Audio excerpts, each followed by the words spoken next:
Ayan guys, ayan, nagbiyahe tayo from Manila to Palawan. So dito tayo nakasagay sa Lavender.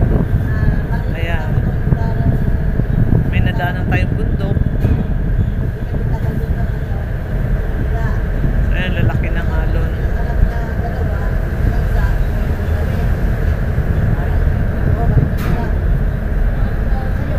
Ayan, mabuti talaga yung alon.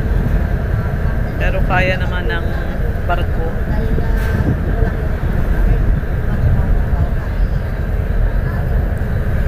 Ayan guys, dito yung basa regular na accommodation.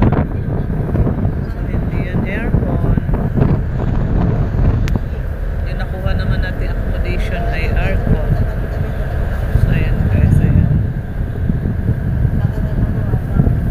Nadaan na tayo sa may bundok, so ibig sabihin baka malapit na pa tayo,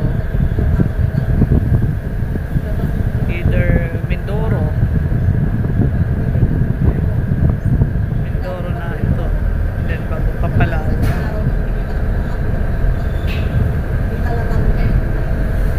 So ayan guys.